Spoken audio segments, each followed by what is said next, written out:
In the life-old debate of what comes first, character or story, for you, what comes first, the chicken or the egg?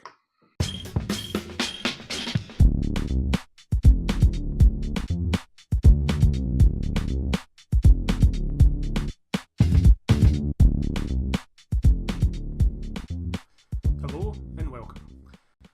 I'm Carson, a professional screenwriter, author and podcaster, and on today's episode I'm going to delve deep into the pros and cons of story development with the author behind the Dead series and a very good friend of mine, Mr. T.W. Brown. So welcome to Pros and Cons. It's not worrying at all. So welcome to the first episode of Pros and Cons. So jump right in with an easy question. In the life-old debate of what comes first, character or story, for you, what comes first, the chicken or the egg? I would say just a general story idea. I don't, for one, I'm not an outline guy, so I don't write with outlines. So new characters pop up when they pop up.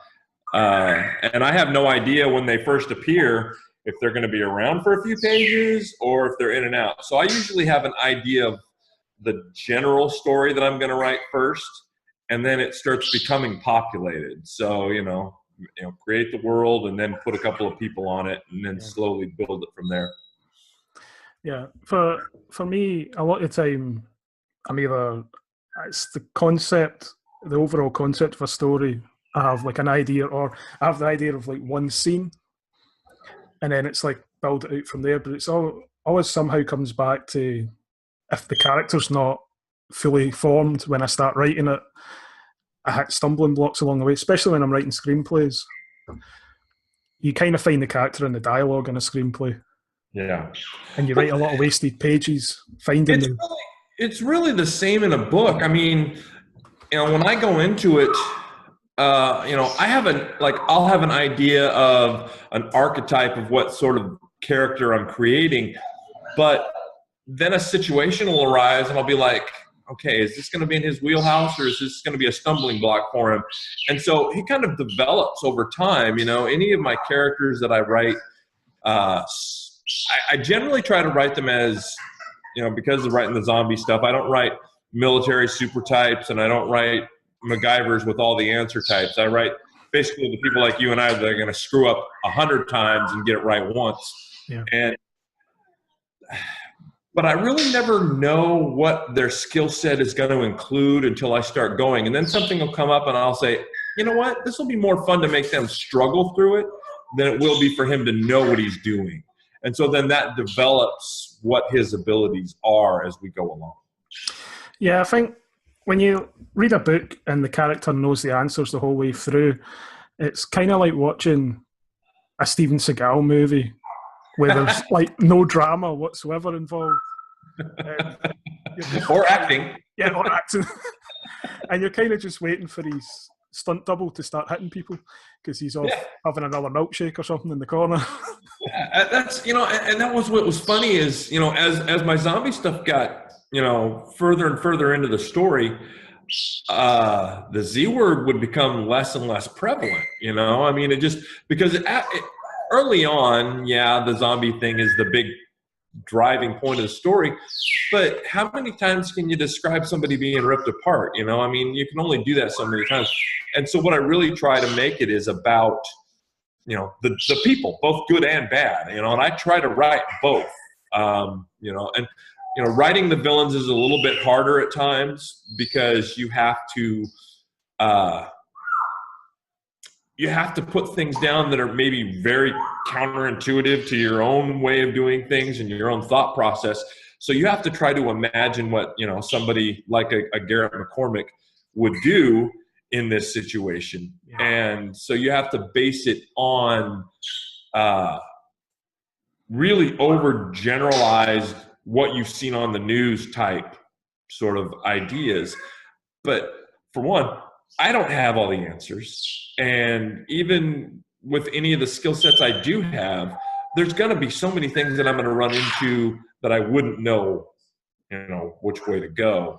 And that's really what I try to bring out. I want people that are reading what I write, at least, to identify, and go, okay, I can get that. That'd be me. I'd be the one screwing that up because I wouldn't know anything about it. I'm not a gun guy. So like anytime I have to include any kind of weapons conversations in my books, I have to just Google the crap out of it, watch YouTube videos and everything else like that, just so I have an idea of, at least a general idea of what I'm talking about. And there's always going to be somebody, oh yeah, that gun doesn't do this, or it doesn't have that, or I'm like, you know what?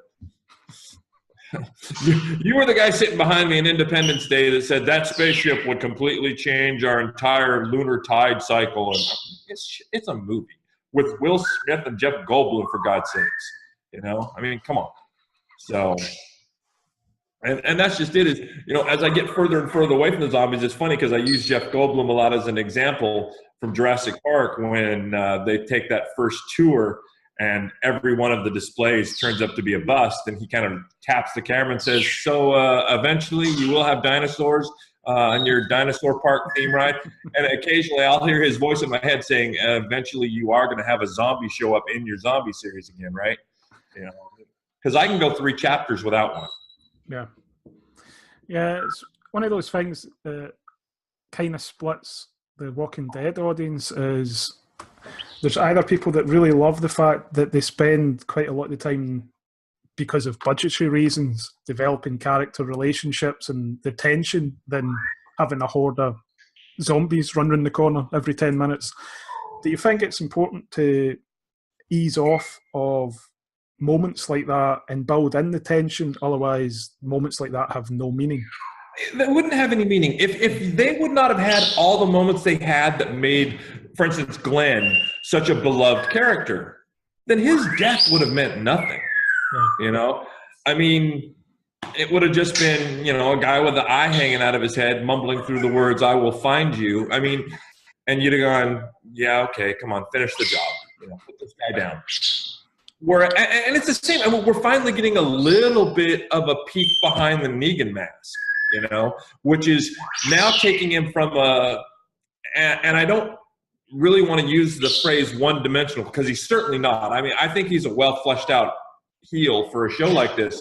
But this last couple of episodes and the scenes with him and the preacher inside the trailer were really a chance to sort of peel away some of the mask. You weren't going to get all of it, because there's no way he's going to give anybody everything. Yeah. But you got some of it. And so his eventual ending will have meaning. They did the same thing with the governor character. You eventually got some of his backstory and why he was the way he was.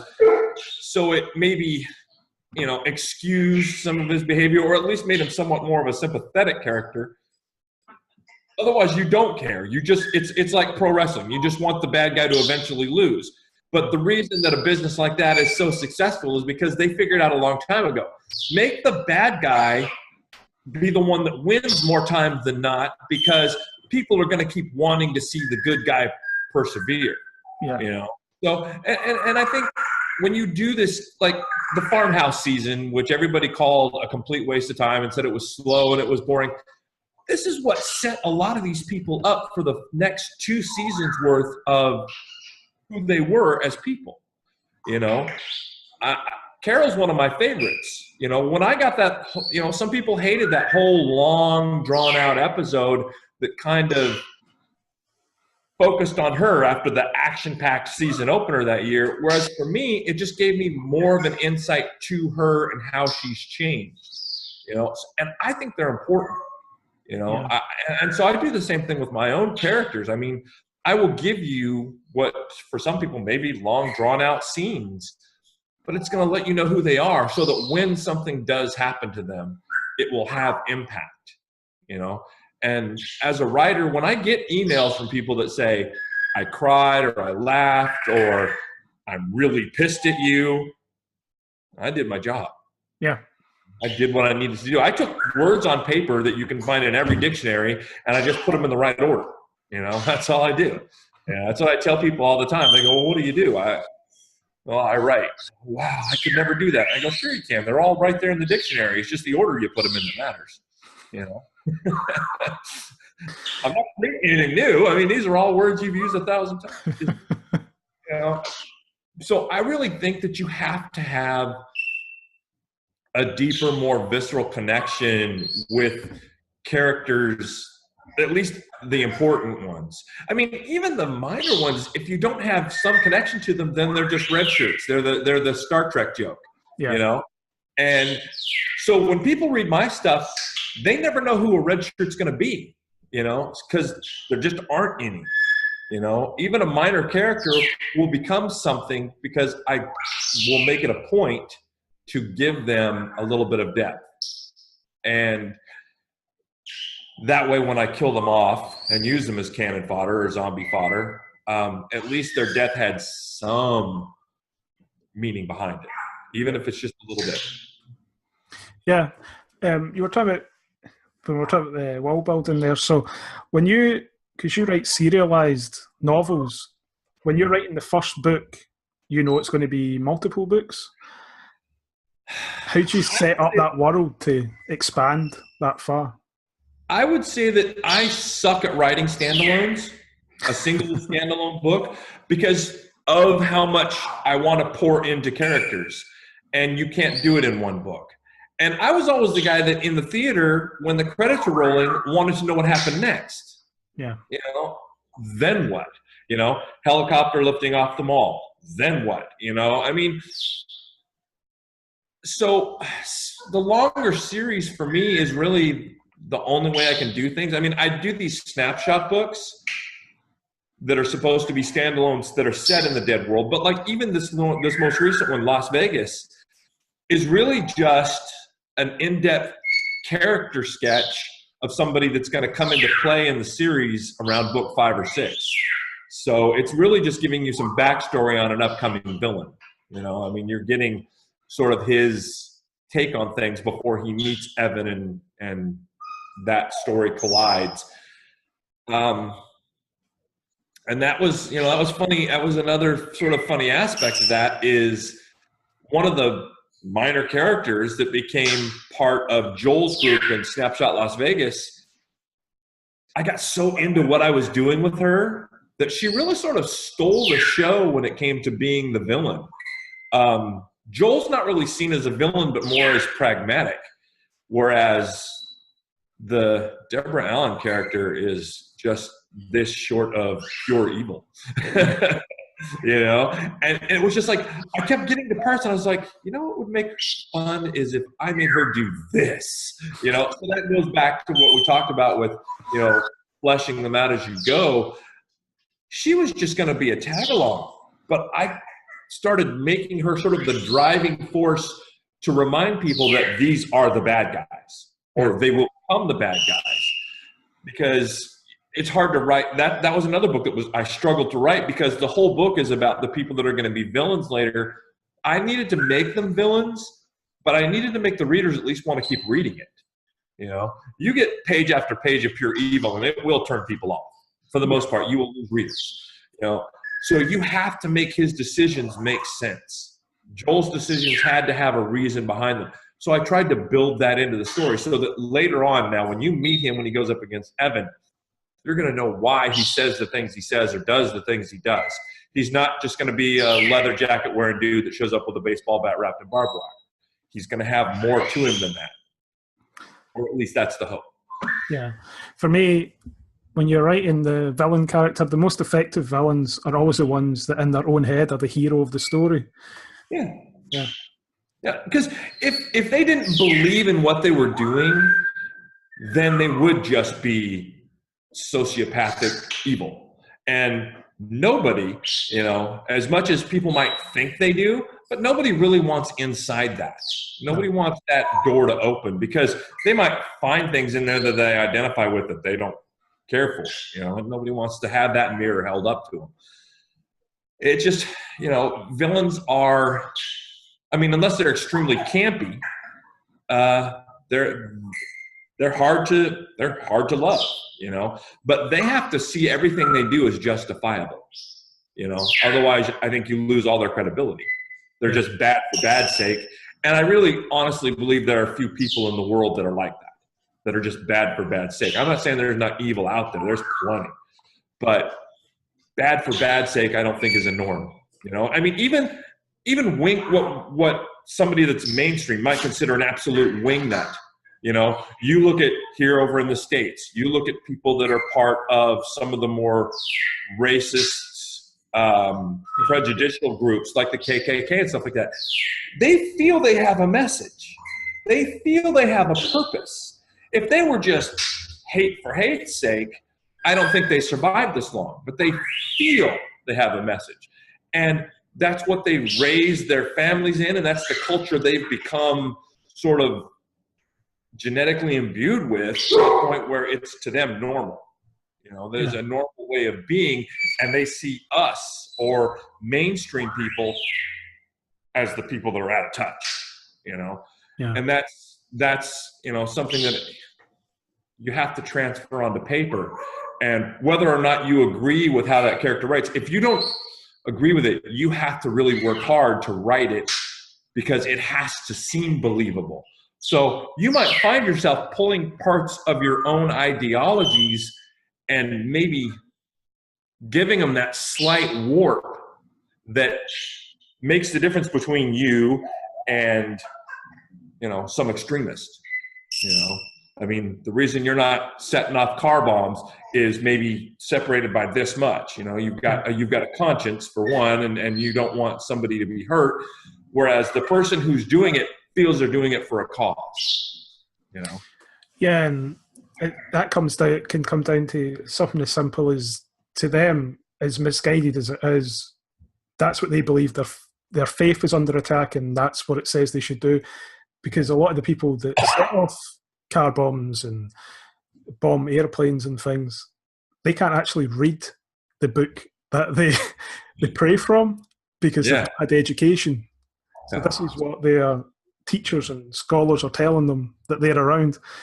I think that's where I think educating your characters and your story can be a key dynamic. It's what level of education's a character got, and then you can build a backstory around that, a purpose for what they're doing around that. What type of background do they come from? Did they grow up on, you know, like the wrong side of the tracks type thing?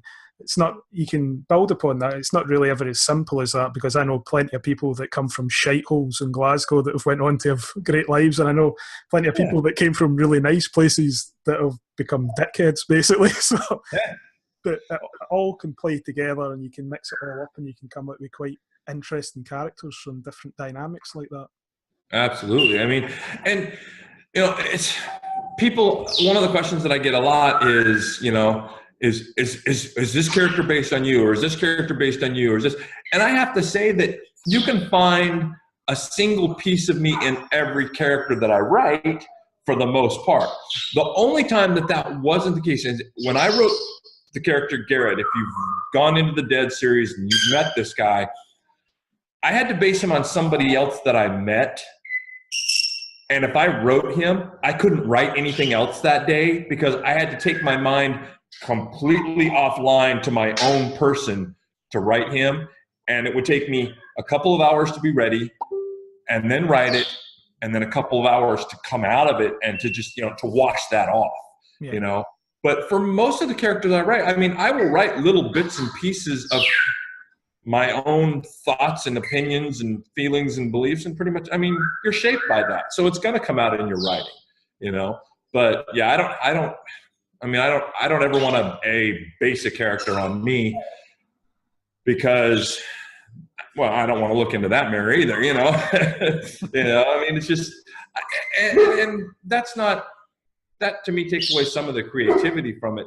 But you have to, you know, when you're writing, especially, you know, the apocalyptic fiction and stuff like that, you have to think of things that you might not normally think of, and then think, well, how would I take that on? And over time, it's given me, as I've had to immerse myself into this for the last, coming up on almost a decade of writing this, Freya, they don't have any questions for you. Come here. Hold on a sec. I know. Good thing you have editing, right? She's just staring at me and barking. But it just, I have to, I put things of myself into everything that I write. And when I do that, over time, I've learned more. Because, you get into conversations like this one, and in the interviews where people go, so do you have your bug out bag, or do you have this, or what would you do, and this and that and the other. When I started writing this, the answer to all of that was no. No, I don't have one. No, I don't think about it. But now it's kind of fun, to go, all right, well, what do I do? You put yourself in that position, and then when you write things, you see the mistakes that you've written into your storylines. Yeah. Where characters have screwed up, and you go, okay, so I know not to do that. So your characters can learn from those mistakes, and so I think there's a little bit of anybody that writes. I think they put a little bit of themselves in everything they do, for the most part. It's not autobiographical for most of us, but there is, I think, a little bit of the writer in every project that they put together. Yeah, there has to be. Yeah, I think you mentioned there being emotionally impacted by writing a character. You had to step away from it. I think if you're, as a writer, if you're not, then you're doing your readers and yourself a disservice, because you're kind of on cruise control. You have to have a particular feeling when writing a character. You love them, you hate them, you kind of want to kill them off, but sometimes you don't, sometimes you do. Well, and that's kind of some of the things that I struggle with even still, is there's characters that I bring into being and I'm like, taking you out is going to be fun. And then for some reason or another, they keep hanging on because I haven't found in my head the way. Because that's the other thing, is you want it to be satisfying. I got a lot, and so warning, spoiler in case you haven't read the Dead series, but I killed off like a very central character. Like that. His scene was that fast. It was like, you had to back up and go, wait a minute, where'd he go? And it was a very anticlimactic death for a very important character. And I learned from the reader response that it became very unsatisfying. Now, the thing is it was very realistic, but realism doesn't always work for people. They don't necessarily always want that, even though they like the identifiable characters and everything else like that. His death was so abrupt and so not a scene that it left people going, is he really dead? And so I learned, I learned from that. But for me, as I wrote the scene, in my head I went, I don't want to make this a big deal, because I want to say that he is just like every other person. Because that's the other thing. It's like when you watch television and there'll be some story about a person that was abducted or murdered or whatever, it really doesn't affect you that much, unless you know the person.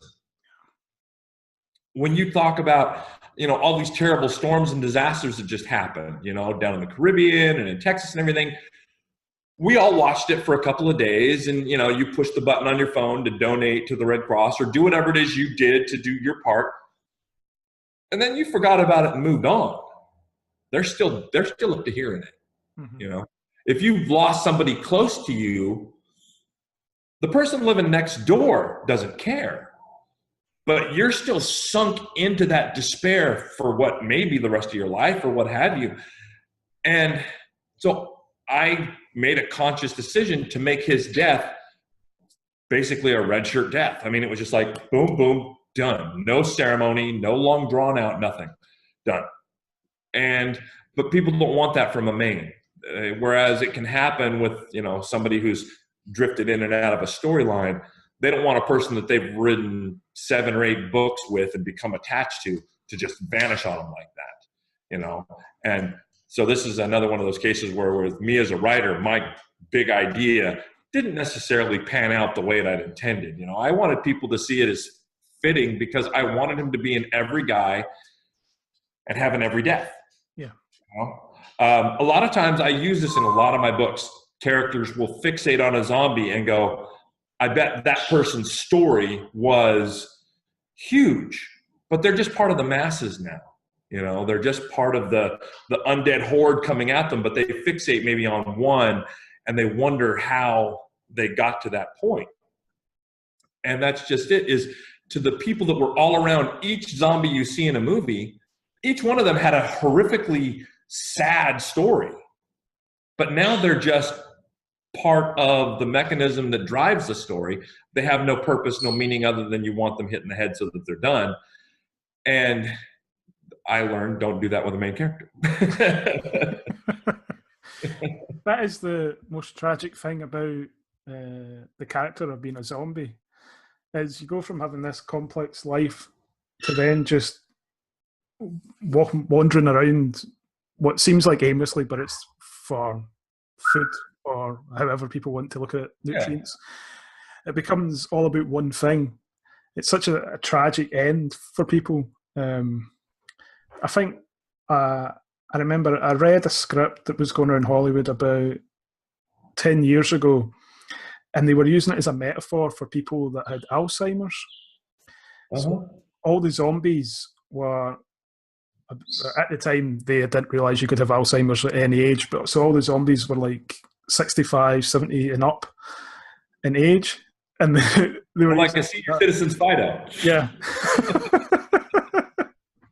And it was an interesting premise. I don't know how you would translate it to the screen, but do you think using the zombies as metaphors is also something that's been helpful in your writing? Yeah, my bird laughed at your question. I don't, you know, that's just it. And it's funny because when I write stuff, I've told friends of mine that I've been really close to when I first started writing the Dead series, if people start attributing what I write to some big message, yeah, you have my permission to go on any show that will take you and say, no, he just wrote whatever came out of his brain. He has no message. There's nothing there. There's no meaning. There's no underlying. But what's funny is I'll go back and read it later, and I can see how whatever was going on around me at the time might have shaped what was on that page. Yeah. You know, I didn't even think about it. But some people that read the early betas on Snapshot Vegas said, wow, Joel is a real kind of archetype around Donald Trump. And I went, you think? And they're like, oh, yeah. Read it. And I went back and I read it and I went, well, and I guess maybe you could see it that way. You know, I mean, but that's not what I set out to write. You know, because I could care less about any of those people, you know, or their messages or anything else like that. I mean, I've long since, you know, figured that any of that stuff had any real impact or import on my life. I mean, the only way it will is if he actually causes us to go to some sort of, you know, nuclear showdown with North Korea. But other than that, the rules and stuff that go on in all the sessions in Washington I just don't feel the impact. It's a ripple that comes from way across the pond. It might touch you, but you don't feel it anymore. You just, you know, you just move on. So I don't really write anything like that. But what I did start doing in the New Dead series is I've created what I call a feature zombie. For instance, you saw the original Dawn of the Dead, yes? Yeah. Okay. Remember the zombie that walks around looking down the barrel of the gun? Mm-hmm. You know, I wanted to know what the hell his fascination was. There must have been something that clicked for him that made that a thing. You know, he switches out guns in the end. I mean, he swaps out for the better model, so to speak. And so what I've done now at the end of each of the New Dead books is I take one of the zombies that the main characters encounter and I write their story. I write how they came to be, you know. Whether it's, you know, the guy, they're searching a house and they find this dude handcuffed to his bathtub, sitting, you know, in the basin with a shotgun to his head, you know, and, you know, the rest of them splattered up the side of the wall. I I wanted him to have more than just those couple of sentences to show that he was actually a person of, you know, some substance before this happened. Why did he end up there? So every book, I now do that. I take one of the zombies out of one of the scenes, and usually when I write the scene, I go, there's my feature zombie. And at the end, kind of as an afterword, I write a short story that just kind of tells how they got there, you know, so that they do have more than just, you know, they come stumbling in, missing an arm, inside's hanging out, bite out of their face, whatever, you know. And so, you know, I don't make them, you know, the oncoming tide or anything more important other than, you know, just a, you know, they're nuclear fallout.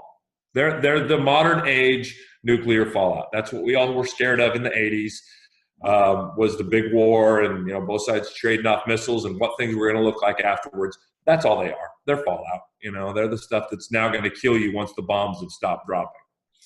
And so I really don't try to attribute much of a personality to them, except for the children versions, because in my world, the series that I write, the child zombie, because of early brain development and some stuff that I was reading in a psych class. So this is where what you're doing at the time might influence what you write. Yeah. And I was in a psych class because it was a requirement and I had to get it out of the way. I had no interest in the course at all, but there was a thing that talked about, you know, brain development and everything else like that, and how it's so, you know, critical and advanced and so active at such a young age. So I make my child zombies just a smidge different. They almost seem to have a consciousness. And I'm actually really getting a chance to explore that in this new series. And it's something that I'm going to delve into throughout this series. And I still don't know where it's going to go or what's going to come of it. But it's always something that's resonated with people. So, you know, that's really kind of the only special treatment my zombies really get. Other than that, they're just a danger. And for many of my characters, they don't really see them as a danger individually. They only see them as a danger when they're in groups. Because individually, you just walk by and push them. You know, get out of the way. You know, they're just another shopper in the aisle standing in front of between you and the, you know, thing you want. So they just push them out of the way and grab what they need and they move on. So I don't make them really anything more than that most of the time. Yeah. So is there any kind of character you would like to write about that you've not written about yet? You know, I wouldn't mind doing something that talked about a military person, you know, just to prove that they don't necessarily have all the answers, you know, because I did 6 years in the Navy, you know. Okay, so technically I'm military, but I was a sonarman. I tracked enemy submarines, and I was there during the Cold War, so my job was to find the Soviets. That was what I did. You know, I wore headphones, just like you. I looked like you looked most of the time when I was on station, you know. But the other thing that I want to do, and it's something that I probably will introduce eventually, and I'm going to have to hunt some people down to make this happen because I want this to really read true. But, I mean, I'm a fan. I watch UFC on a pretty regular basis.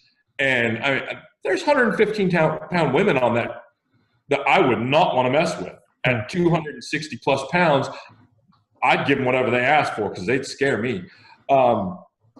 There's some bad girls. I mean, and I want to, because, and it's not because I have this, you know, driving need to show that, you know, women are this or women are that. It's just, they are a person that fascinates me. You know, I watch the Ultimate Fighter when it's on, when it's the season of, you know, building up the two teams and you know, elimination. I'm watching the one that's going on now, and you get a little bit of their backstory and get to know who each of these girls are in a lot of different ways, at least what the producers want you to know, because it's reality TV, so it's scripted. You know, they paint the pictures that they want. Yeah. But I want to take one of these amazing female athletes and really, you know, center something around her as a character and let her be the badass. You know, I mean, there aren't enough real female badasses. I don't want to write a Laura Croft because that's the other thing. I mean, if you look at most of these girls, I mean, they've been punched in the face a lot, and it shows. You know, I mean, there's a couple you can see. I don't know if you followed this season at all of The Ultimate Fighter, but there's a couple of girls that Dana wants to see do well because he wants to slap their faces on posters because they're pretty. That's it. I mean, that's who they feature. They like to. That's what American culture and a lot of global culture wants to consume. They want to consume pretty, and they want to consume, because even the pre-fight kind of pop-up that comes up, they've got those girls airbrushed and made up and the hair, and then they step into the ring with their hair all tight and no makeup on, and you're just like, ooh, dear, that is an unfortunate look. But you just know there's some that Dana's really got his fingers crossed do well, because the moment they came up on screen, you're like, wow, she's a fighter. And then I say, well, that was a real dick thing to just think, I mean, oh, she's pretty, so she can't fight. And then, and then I get into this whole internal monologue about, wow, you really are a dick sometimes, but I want to write something centered around that. I want to write the real badass girl with all of her frailties, because that's the other thing is if you watch these shows, a lot of these girls have had some really messed up backgrounds. Yeah. They fought to get out of a bad situation, which is a real running theme in most athletics. You get a lot of the people that excel have done so to get away from one thing or another. So she's going to carry a lot of baggage. So what's she going to be like in a world without law and order, and when she's the baddest bitch on the block? There's a couple of people that when you run into them and think, wow, without rules, you would be a scary person. I want to write her, I want to write that character. But it's going to take getting to know somebody in that world, to get a better idea, of what they're really like and who they are as a person, that kind of thing. I mean, but that's kind of on my dry erase board as a character type that I would really like to delve into. Other than that, I write people, like I said, I write the person that lives 2 doors down from you. I don't really want to write somebody that's got special characteristics or abilities or anything like that. So I think I'm pretty set in my current format with how I do things. But yeah, the female fighter is one that I would really like to explore, because I just see them as so different from the norm, and from any other female athlete, because there's a lot of, really athletic women out there doing amazing things. I go to those obstacle course races, and, some of the ladies running those courses are mind-blowing, in what their capabilities are. But whether they make a great character or not, I mean, and I actually introduced one in one of my snapshots in the Snapshot Portland. She was an obstacle course racer, one of the characters. But that wasn't a key component of her character. Whereas a female fighter, her fighting would be a key component of her character. Yeah, I might be able to help you with that, introduce you to some people. That would be great. Yeah, because I would love to talk about what they go through to get, because they are the best of the best. Even if they're ranked 20th, they're badasses. Just because they're not ranked number 1 does not mean that I would not give them my lunch money if they came up and said, hand it over. Okay. It's just I mean, so much raw ability that they've honed into something extraordinary. So yeah, that'd be great. Yeah. On day one of developing a story, when you come up with an initial idea, do you keep like I was going to say journal, but that's a bit old school. Do you keep like a book of notes for that idea and let it fester for a while, or do you just jump right in and start writing? I jump right in and start writing. Now, if something comes to me, I might write a sentence down, but what's funny is I won't get back to reading that sentence for 3 weeks. Yeah. And I'll look and I'll go, well, what was I saying there? And so then it probably becomes something totally different than what the original thought was when I started jotting it down.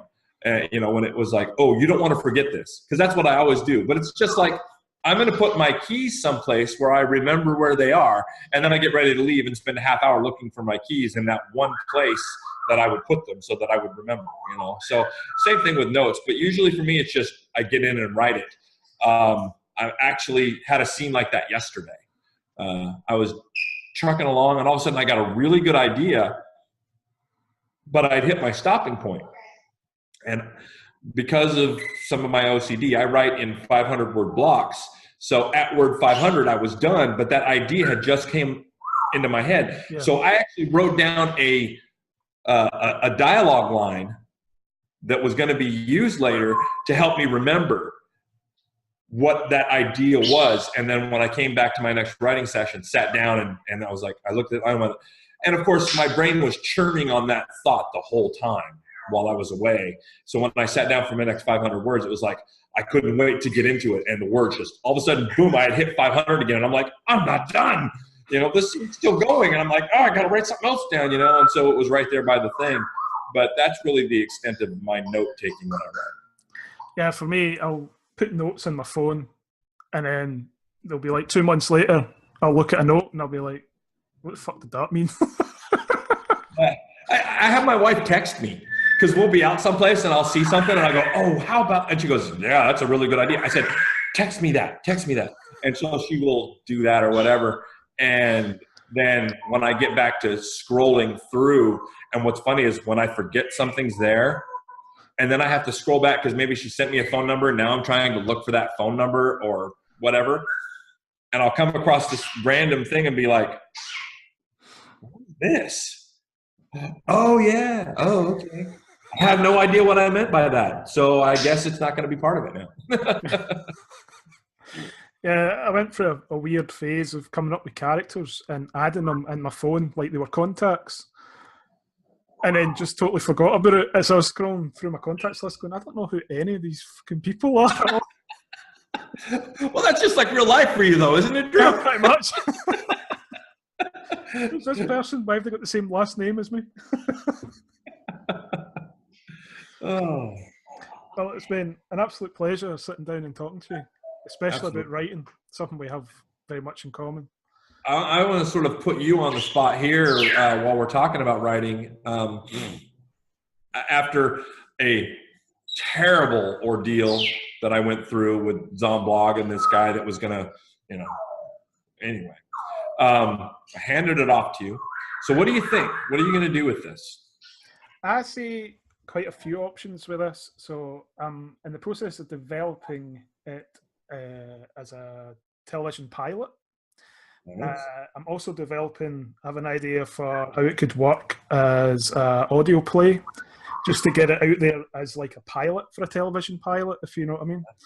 Yeah. And I could see it being a film, but some of the stuff would probably have to get moved. It might be quite a lot. It would have to get canon purely because of the scope to cut it down. And the way I've came about cutting it down, it didn't feel true to the original material anymore. So I think the television show could be the way to go with it, especially with zombies being so popular at the moment. Yeah, that's the one thing I always love. Every year people go, yeah, they're done. Yeah, they're done. Yeah, zombies are over with. Yeah, ratings and everything else beg to differ, man. I mean, you know, it's the same reason when I first wrote that, when I wrote Zomblog, which was basically just a writing exercise to get me ready for Dead, it was because of a short that I turned in to a creative writing teacher that said, why aren't you writing more of this? And this was back in 2009, Walking Dead hype. Yeah. And I was like, it's been done. And she's like, nothing's been done, you know? And again, this dates the moment this took place, but she's like, look, there's this brand new series called Twilight that is driving people mad about vampires again. You telling me vampires haven't been around forever? Those stories are, how many millions, vampire stories are there? Yeah. But it's every time somebody else tells it, they tell it their way. So that makes it different. That makes it unique. And I think that is the same thing with zombies. I mean, there are some writers out there, some extraordinarily talented writers out there that are writing in this field that are, sort of overlooked because there are people out there saying, oh yeah, zombies are done. So they don't want to read it anymore. But I think they're here to stay, honestly. Maybe not in the way they were in 2012, 13 when the roller coaster first took off, but I think they're now a permanent part of culture like the vampire. I think Kirkman did what Romero failed to do. Yeah. And that was make them completely mainstream. They are completely mainstream. People that would have never considered zombie as a form of entertainment are now on board for this, and that is Kirkman's doing. And, and even to a small part, Chris Hardwick, because he's got that wrap up. He's now the wrap up show person for pretty much everything on AMC, but he helps keep that medium sort of fresh and alive with his excitement for it, because he's a self-professed nerd, and that these are the things that he's loved for years, but now they're popular. So, and I think that it might have ebbed back a bit from its hype, but it's just waiting for the next thing to shoot it through the roof again. Fear the Walking Dead is not going to be that vehicle. I mean, that is a show that I have a real hard time watching. I keep going back to it and hoping something magic is going to grab hold of me. But this is a case of when you have no likable character, this is where it gets hard to follow. Because there's not one person on there that I wouldn't want to see eaten horribly. There's not a single redeeming character in that series. They're all messed up in my opinion. So but I think the genre as a whole is pretty much here now. Like I said, not at the point that it was in 2012 and 13, but I think it's here for good. Yeah, I think with zombies or vampires, you can put a character like that into pretty much any genre. Yeah. It doesn't have to be a straight up horror thing. It can be anything. Whereas I think at the moment, like, I'm a huge comic book fan, but I think the superhero movies are dying out. They're going to be gone in 6 years because they're just going to start tanking at the box office. Because they basically make the same film repeatedly. Yeah. They just Justice League had so much hope riding behind it, and it just belly flopped. From everybody that I talked to that saw it, it belly flopped, I mean, and that is sort of my fear with the upcoming Star Wars releases. I mean, we have December 15th circled on our calendar here in this house, just like people all over do. It's a thing here, but the problem Star Wars is going to have now is that Rogue One set a new bar, in my opinion. I felt Rogue One as a standalone story was exceptional. Whereas the first prequel, or the first, when episode 10 came out, or whatever the hell their number they're up to, 7 or whatever. I mean, it inspired South Park to do a whole Member Berries character. So, because it did harken back to a lot of the things. But for us, I think that was comfort. We're going into this December 15th one knowing that this is the end of Carrie Fisher. And anybody who's, a fan of this genre, that's a meaningful loss. So we know Carrie Fisher is gone. And so it's just, you go into it going, well, I hope this at least comes with some meaning and some depth, So we're hoping. Yeah. We're hopeful. Well, it's been really great chatting about writing with you, and hopefully have you back on. Terra Firma, we're having you back on Thursday. Hopefully have you back on Pros and Cons as well. We'll talk about going the self-publishing route that time. Oh yeah, I'd love to talk about that, because that's its whole new adventure. There's so many people put false information out, charge people for that false information. It'd be good to hear from someone who's went through it and knows the pros and cons on that, no pun intended. Yeah, and I can definitely give you some avoid at all cost stories. Yeah. There's some definite red flags out there. So yeah, anytime, Drew. It's always a pleasure being on with you. Thanks, Vic.